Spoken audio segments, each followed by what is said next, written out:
right, first time ever. Certain reasons for this that I'm not going to go into, but it's actually better this way. I think it's a beautiful evening here. I've got a gathering, so we're hanging around the fire pit in the backyard at Dream Run Camp at Flagstaff, Arizona. By the way, Live from Dream Run Camp is brought to you by 80/20 Endurance. Thank you for your support. I've got a gaggle off camera here of the latest batch of Dream Runners. Terrific people, as always. Um, and sitting next to me is our special guest for this evening, Kim Conley, a local professional runner. Hey, thanks for having me, guys. Great to be here. So I had a whole list of questions prepared for Kim, but she peeked while I was busy messing with the camera. I only saw one. Yeah, we're just gonna no. Okay, good. But actually, I have certain things that I genuinely want to ask. Hear hear your answers to, and also we invite questions from anyone present, anyone listening. Doesn't have to be me all the time. Um, was it the first question you looked at? No, just in the middle. It was about being a history buff. Cool.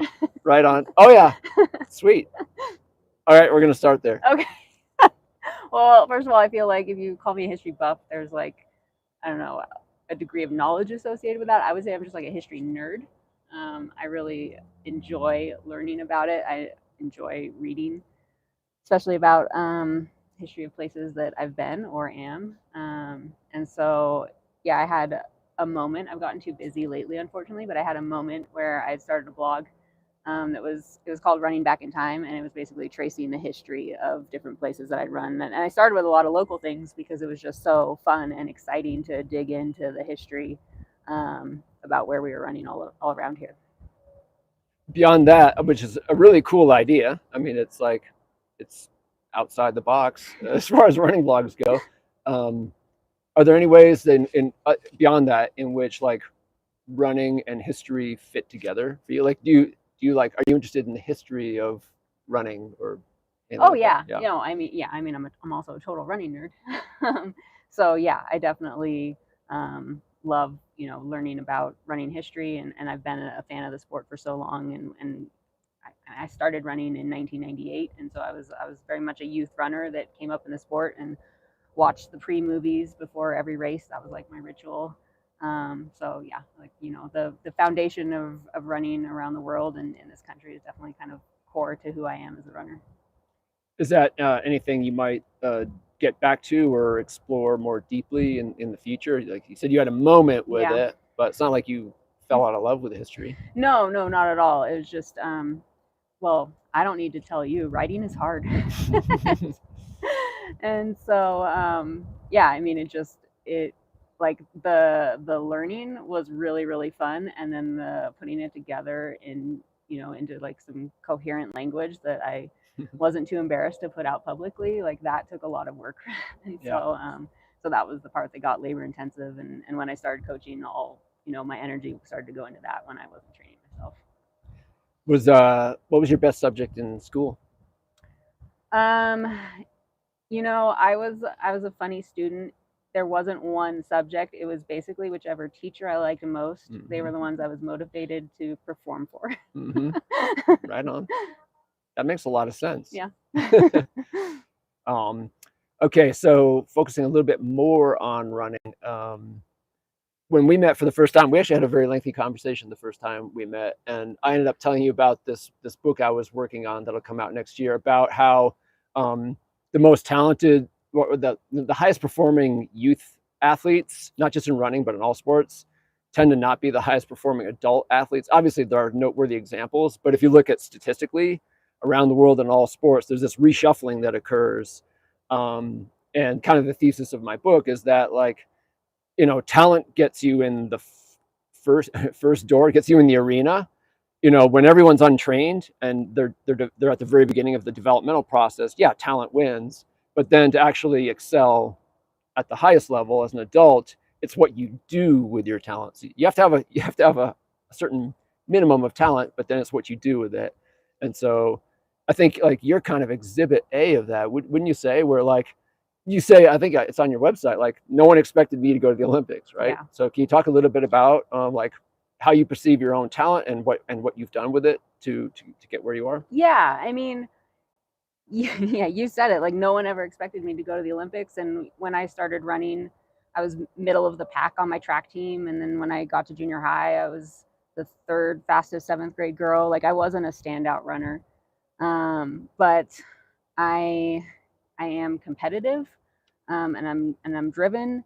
And I think early on, I had teachers and coaches that would say things like, "You're so tough and you work so hard," and so I got that kind of positive reinforcement that made me feel like they valued those things, and so it made me want to always be tough and really show in races that I was tough, and it made me want to work hard, outside the races and train well so that I could continue to improve. And so I just made progress year after year after year, and eventually I was leading my team. Eventually, I was qualifying for state. And if you go from like my freshman year of high school until my first major injury as a pro, I PR'd every single season. So that was like 16 years of PRs, and there was never one year where I did anything that was crazy. I never PR'd in the 5K by like 30 seconds in one season. It was always just little like chipping away, chipping away, chipping Mhm. away, and that was kind of how I ascended from being like a pretty good high school runner to someone that could contend to make an Olympic team. Uh, that phrase "chipping away" is something you hear from every runner, like I guess of your type, the ones who just maybe were under the radar early on, but then just keep getting better, reach the top, and not only reach the top, but hang out there for a while. That whole chipping away mindset. But early on, when you weren't expected to get to the very highest level, what was your mindset like? Did you say, well, screw that, I'm going to the Olympics, or did you have more of like a short term focus? And when you did break through, was there any kind of like imposter syndrome or I'm not sure I belong here type of baggage you dealt with? Yes. Yeah. So I mean, starting out, like things that I strove for were to make sure our team won a meet, and so I knew that if I was our number 5 runner on the team, I knew who on the other team I needed to beat, and so I wasn't worried about like, oh, I'm not someone that can win a race. It was just like I had a job to do. So I learned early on, like, hey, what's my job in this race, and that's what I'm going to go get done. And so I kind of always had those intermediate goals that were manageable, that I could go for. And so I think I took that mindset that came from high school and college running and then was able to apply it post collegiately. And so, yeah, when I graduated from college, my PR in the 5,000 was almost a minute slower than the Olympic standard. So it was 16:17, and back then the Olympic standard was 15:20. So I wasn't even thinking about the Olympic standard. I was thinking, what do I have to do to try to break 16? I'd love to be a sub 16 5K runner. So that's where my mindset was. And then once I had done that, it became about, well, what do I have to do to qualify for the U.S. championships, and on and on and on. When I did make it to the Olympics, yeah, I had imposter syndrome, and it carried over like way after the Olympics to, wow, I just had this amazing season, and everybody must think I'm a fluke. And so then I was just like so worried. I really, really felt like I had to go prove myself in the next season. Yeah. Yep. Common phenomenon. I might just be inviting you with this question to repeat what you just said, but like, can you flip that experience around and present it as advice or guidance for other runners? Yeah, I mean, I think you have to meet yourself where you are and then set reasonable goals, from there, because your motivation stays high when you feel like you're checking things off your list. And it's funny, I've kept it to this day, so I can I can still see it. It makes me laugh. It's from 2010, which is right after I graduated from college, and I don't know where I got it from. Some sports psychology book, I think. It was called Act Backward, and it was A was accept your current state, C was create your desired state, and T was take steps to get there, something like that. Mm-hmm. And I wrote it all down. It was like, I'm a good sub elite runner and I'm an emerging elite, and I've done this and done this. And then the desired state was like, I want to be at the Olympics in 2016, because I didn't think I'd get there by 2012. And then I had like all these steps breaking down like each year, like how much I needed to improve and like what it would take to get there. So that's the way I've always worked, is kind of like breaking it into steps and then knowing, okay, what's it going to take. Right on.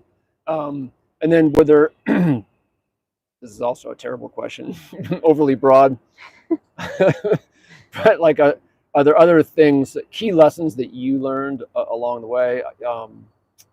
You know, I mean, it seems like you were just on track all the way until you got to the top, and then it's like, all right, whole new ball game.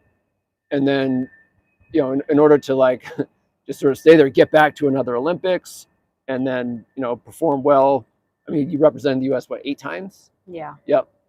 So like just to pad your resume with all these achievements, like it seems like you can't stop learning. You have to, and you're going to experience like setbacks and failures. And are there like, is there one, two, or three like really pivotal learnings that you experienced, like in that sort of in that prime, those bookends, the two Olympics, or even Yeah, beyond? I think at this stage, I'm 37, and like, I'm kind of I've been doing this a long time and kind of on the tail end of my career now. When I look back, like the overarching thing I take away from my career is that you do have ups and downs, and sometimes it's really hard, and sometimes it doesn't feel very fun. But I think if you've built a foundation in the sport that's based on love for what you're doing, then you never really feel like you're working that hard. Like, why you're out there, you don't have to question yourself. And so I think I was very lucky that I never had pressure on me, because no one ever thought I was going to do anything that special. I wasn't supposed to go win a state title in high school. Nobody back then, it was all about Foot Locker, and no, I wasn't going to qualify for Foot Locker. No one was like, encouraging me, let alone pressuring me to try to do those things. So for me, it was just about learning how to love the sport. And, I started meeting with an adult running club when I was in high school and going out on their Sunday long runs and learning the trails in the local park. And I was taught that you have to greet everybody with a good morning, and like that, like all that stuff just became what running was to me. And so as I got more and more competitive, certainly I refined my approach, and I became more serious. But at the core, I think it was just all about, I really love the way running makes me feel. Speaking of love, you have a great partner in your running journey and your life journey, in your husband, Drew Wartenberg, who I wish was here. He was invited. Yes. Couldn't make it. No, couldn't make it. Just tell us a bit about like the influence he's had. I mean, this is a running podcast, but you can go beyond that. Yeah, I mean, part of, I think, what stalled my development a little bit was I had 4 coaches in high school, and I had 4 coaches in college. And so when I met Drew, and right at the end of college, and I was considering moving out to Flagstaff to join Macmillan Elite, um, if they would have me, I wasn't sure, because I hadn't gone to nationals. And then he also offered to let me stay in Davis and to coach me, and that for me was the, like, the kind of important, and this is long before there was a relationship between us romantically. um, for me, it was like, well, all I really want is consistency. And so, for me, it was like, okay, if we're going to do this, there's going to be like commitment that, like, you're going to be my coach for at least 4 years. So that was our starting point. And then in that blossomed, first a friendship, and then for me, a huge crush that took me years to win him over and cross that line. But it, basically we became a team, and I was his assistant coach. He was the head coach in the program. And so we were working together, and just developing a really, solid foundation, as friends. And so, we've been married since 2015. And, people will ask us a lot, like, well, how do you separate being married and him coaching you? And I'm like, we don't, like, we're just a team. And so, like, my goals are important to him, and we're going after them together. And we're both wired that we love running so much that, we don't mind that that's kind of like the foundation of our entire life. And now we started the coaching business together, and, like, yeah, we spend a lot of our runs just out there in the forest talking about, bouncing ideas off each other, and, being sounding board for talking about different issues with different athletes. And so that's just how we work together. Right on. I'd like to open it up for questions from people in the audience. Everyone's staring at Sebastian, the question asker. You've got a reputation now.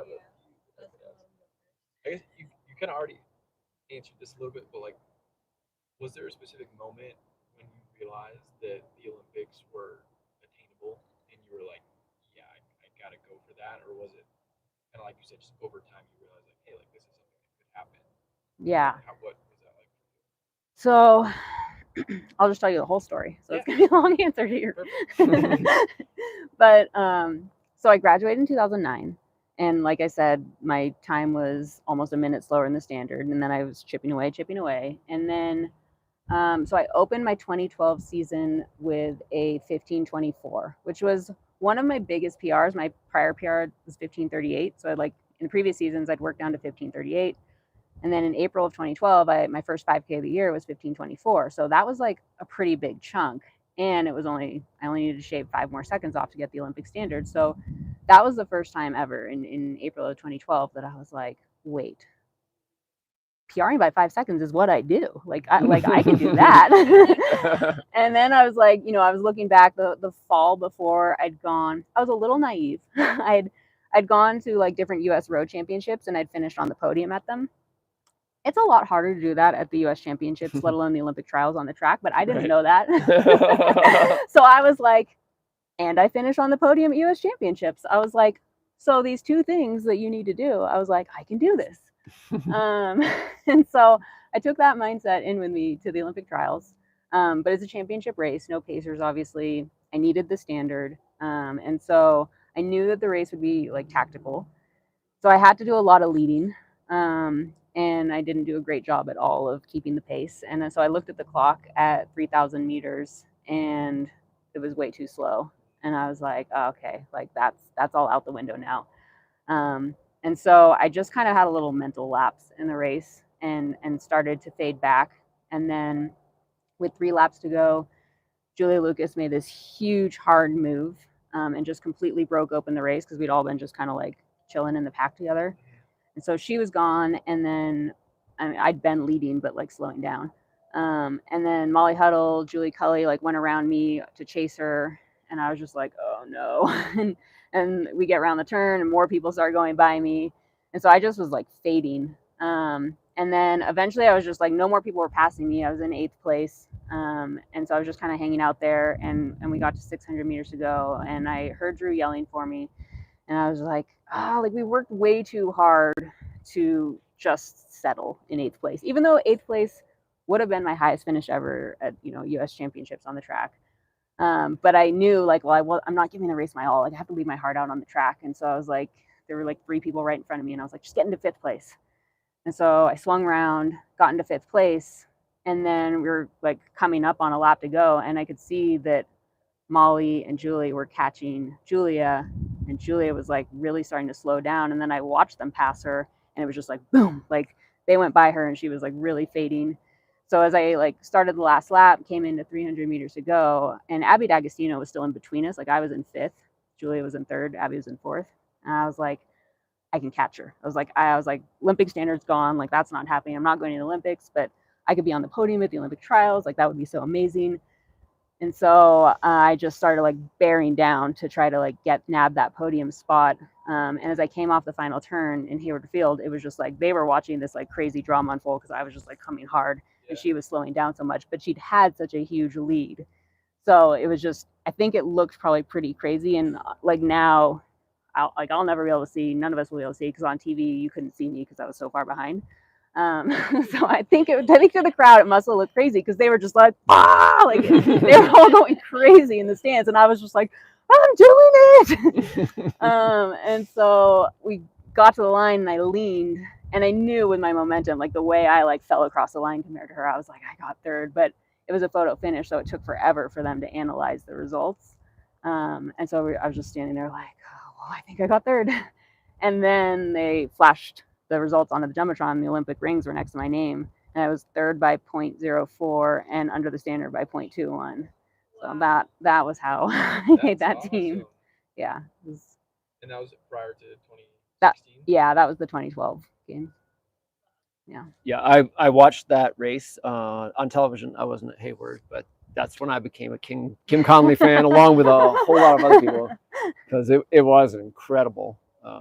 Just like I didn't know anything about you, but I'm like, that is a gritty runner. It was pretty awesome. Talking about like so you started off in coaching underneath, like, well, working, like, just being mentored, I guess, by Drew, and then is it something you had thought about prior to that? Because like just talking to you, you're the kind of person I'm like, oh, she would be a good coach. Is that something you recognized about yourself? Okay. No. I can't believe I'm going to answer this live, but I'm going to tell you the truth. So it wasn't my plan in college. I wanted to go to physical therapy school until I did my PT internships. And then I was like, this is boring. I don't like this. Okay. and so like the idea of coaching really appealed to me, and my friends all started telling me like, you would be a really good coach. But I was really hung up on the fact that literally all the people on the team that I'd be coaching had seen me naked. Like, because we were teammates and we had done, crazy, stupid college things together. And I was like, how can I be their coach? So that was like the big, that was the big mental hurdle I had to get over to kind of like reestablish some relationships. But in time that all faded. Those athletes graduated, and maybe the younger ones heard some stories about me, but I don't need to know. Before I want you to say more, but like metaphorically, I think it's actually really valuable to let your athletes see you naked. Metaphorically, you know what I mean? Like just actually being vulnerable, and like, it's something I make a point of in my coaching, is like to humanize myself, for them. Like I actually look forward to the first time I make a mistake, with, not that I want to make a mistake, but when I do make a mistake, inevitably with a new athlete I'm coaching, like I actually seize on that moment to apologize and say like, hey, I'll try to do better, and like just bringing yourself down and saying like, hey, I'm not perfect. I want to be perfect for you. So metaphorically, I'm really running with this. No, it's a good point, because it was a really good lesson for me back then, because I was thinking of going into coaching, and I was looking at all the coaches I'd had, and so I'd formed this idea of what it was supposed to look like and how you were supposed to treat athletes. But what I learned over that year, as I like navigated my way with trying to coach people that were kind of my peers, was that there's no one way you should coach, and there's no one way you should coach every individual. And so I had to figure out how to like develop good coach athlete relationships with those people that were also my friends, which was like has helped me a lot now with coaching, because there's just no template, no cookie cutter approach, and I just develop relationships individually with people to figure out what's going to make them tick and how to work best together. Right on. Yeah, that was actually you leading into the next question I had in this sequence. I haven't even looked at this once, by the way. I never do. I need to go through the process of making a list, and then I don't need the list. But yeah, can you describe, because there are lots of different kinds of coaches, running coaches. So can you kind of characterize your style or approach? I would say that I coach the way I've been coached. And by that, I mean, I sought a lot of attention. And so I definitely try to meet every athlete where, in terms of like how much attention and level of communication and interaction and learning that they want. And everybody's different. Some people are really busy and are like, I just want the workout to go to my watch, and I want to get out the door and do it. And that's it. And some people really want to understand like, well, why am I doing what I'm doing? And so, yeah, I like to just kind of like meet everyone where they are and give people as much as they need. Right on. Yeah. I think I'm going to have to look at the list. I jinxed it. I had my follow-up teed up. Oh yes. So you have worked with a sports psychologist for some time, yes? Yeah. Tell us like why, I guess. I mean, I know why. I kind of know why. Like generally why someone would do that. But how has it benefited you? And then has that bled over, that experience, has it bled over into how you coach? Yeah. Could I quickly add on with when did you start? Yeah. No, so I think, kind of because like I talked about my roots in the sport were very much on the like, yeah, I'm tough and I work hard.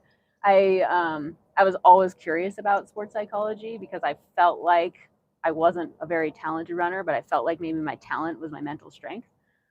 So it was always like a concept that I was like, oh, this is interesting. I want to explore it. And so when I got to college at UC Davis, I was introduced to a sports psychology consultant there, Dr. Paul Solitsky. So that was in 2004. And he is who I work with today. He has been on the entire journey with me. And so it's, yeah, I mean, the way our relationship has evolved, some of like in the beginning, it was very much kind of just like the fundamentals of sports psychology, different tools, goal setting, things like targeting. So like, when you're in a race and you're not where you thought you would be and you start to kind of mentally unravel, like I did in the Olympic trials race, it's like I faded back to 8th place and it was like, oh no, what am I doing back here? And then it's like, no, just get to 5th. Like that's what we call targeting, where it's like you stop worrying about the top 3 finish and it's like, what can you do right now to improve from where you are? So we worked on skills like that in the beginning. And then it evolved over the years because he's one of like a great friend that I've had. And so like the 2016 Olympic year, well, leading into it at the end of 2015, my dad got really sick and passed away. And so that was like, that was probably mentally the most challenging episode of my career, in terms of balancing all my goals and everything I wanted to do heading into an Olympic year, and also feeling like I can't abandon my family right now. And we were going into the holidays, but getting messages from my dad before he died that you were kind of like, you need to keep doing this. And so it was like, there was a lot to kind of like mentally, emotionally navigate at that time. And so Dr. Paul was there through all of that. I even made an altitude camp out here during that period, and he came out just to like, make sure that, I remember telling him, like, because he was like, you need to go home for Christmas, and we were here over Christmas, and I was like, no, like it's altitude benefit, like cell scrambling, you can't mess that time up. And he's like, your brain cells are scrambling. So he really, like, he just started, like, he was there for me through that whole period to just kind of like, get me to the Olympic trials, allowing me to compartmentalize the way I needed to get what I needed to do done, and also still be there for my family. In terms of that, paying that experience forward in your coaching? Yeah, I mean, well, a lot of the skills that we worked on over the years, like those are kind of like easy things for me to explain to people to kind of help them through the mental side of training and racing. And then I also think just the way, he wasn't my coach in terms of writing the X's and O's of training, but he's a member of the coaching team is the way I saw it. Yep. And, the way he treated me just as a human being always like really resonated for me. And so that's also influenced a lot for me, the way, I just feel like with the people I coach, I'm always like, running has to be your stress relief. Like running has to enhance your life. And so if we ever get to a point where you feel like the workouts are stressful or putting races on the calendar are stressful, and it's not fun, then we have to take a step back and figure out how to put the enjoyment back into it, which that's all stuff that he gave to me. Right on. I don't need to look at this. Any other questions from the gallery before I plow ahead? I got one. Out of your entire career thus far, is your most fulfilling, your most favorite moment that you've had? Yeah. So 2014, the U.S. Championships were in Sacramento, which was where, after I graduated from UC Davis, like I lived in Sacramento for 10 years, and it's only 2 hours away from where I grew up. So when the U.S. Championships were there, my whole family came over, all these friends, running coaches from the past, and then my sister was getting married the next week. So it was like family flew in from all over the world, like in time to be at the race and then stay for the wedding. So it was just like a very big, like festive kind of time for the family, and we had lots of people around. And I went head to head with Jordan Hasay in the 10,000 that year. And she sat on me the entire time, like clipping my heels. And I just knew she was waiting to pounce and waiting to pounce. And with 300 to go, she just flew by me. And then somehow with like 150 to go, I was just like, the gap's not growing. And I managed to just like rally and slingshot. Oh no, she went wide, and I was able to take the inside lane and beat her to the finish. So I won my first national title there, with you know, and again, just like the hometown feel of that crowd, because I'd done so much of my training. I'd kind of built my career in Sacramento, and then I had that whole influence from Santa Rosa. It was just a very electric atmosphere, like feeling like there was so much support in the stands for me. So it was really fun. Yeah. Yes, excellent question. Good segue to the next is like, where are you now in your career? You mentioned that you are probably toward the tail end of it. I know you've moved up to the marathon recently. I know you've dealt with an injury or two recently. Mm-hmm. So we all want to see you pull off the Paris thing. Thank you. Yeah, I mean, Olympic trials in the marathon in February, that's what I'm training for. And yeah, I mean, I would say the final remaining goal I have is to run a marathon that I feel proud of and that I feel like reflects my ability. And I've only run 2 marathons so far, and neither one of them have gone well. So I'm definitely not willing to retire until I've nailed it and just can kind of like hang my hat on something I feel good about. So that's where I am right now, is trying to master that puzzle. What prompted the switch from what sounded like mostly shorter distances earlier in your career to now marathon? Um, well, it was partly that I just always had that vision. That you know, I thought originally that I'd go through 2016 on the track, and then by 2020 be in the marathon, and then some injury stuff prevented me from feeling ready to go for it in 2020. And then also I just felt like I'd reached my ceiling on the track. I wasn't improving anymore in the 5,000. If I'd stayed, I probably could have run a little faster in the 10,000, but I don't know. There was just an appeal to moving up, to feeling like I had room to grow and continue to develop in the marathon. Uh, are you confident you have a good marathon in you? Like, you know, the things that did go wrong in the first two weren't signs that you just don't have it. Like there are, you know, lessons in them that you can apply to have that satisfying marathon you can hang your hat on. Yeah, definitely. Um, Definitely, I feel like there are things I can improve upon. I never imagined that I would still be doing this at 40, so I don't want to be, and, and so I don't feel like time is on my side. Like I kind of feel I'm putting a little bit of pressure on myself right now. Like I really, really want to get this done. But yeah, no, I mean, definitely, there were some takeaways with the first 2 marathons that right now I'm feeling kind of excited about making some changes that will like hopefully lead to a breakthrough. Not that it has any relevance at all, but it took me 50 tries to run a marathon that I was satisfied with. That's a little daunting. I'm a much slower learner than you are. Where do you see yourself? And this is a stupid question, but sometimes you get a good answer from it. 10 years. 10 years. Okay, I'll be 47. It will be 2033. You'll have 5 kids. Oh no. Yeah, that's an interesting question. I mean, I would really like the coaching business to have like national recognition, and I'm excited to get to a point where I can put all my energy into that. Um, and I've toyed with the idea of going the like USATF coaching route, you know, to be on national teams in that capacity. I'm not sure yet. I'm not 100% if that's something I want to pursue. It's an interesting ball game, but yeah, I mean so when you say that like 10 years, I'm like, okay, well that has appeal to me, to try to serve on those teams. Right on. Before I wrap up, any more questions from the gallery?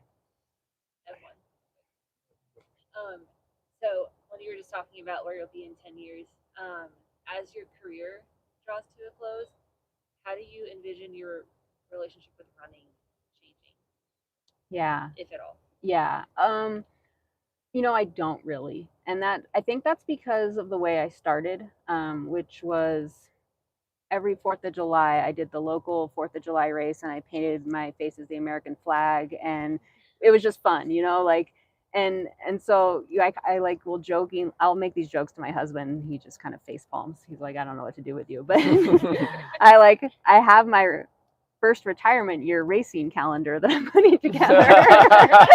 And so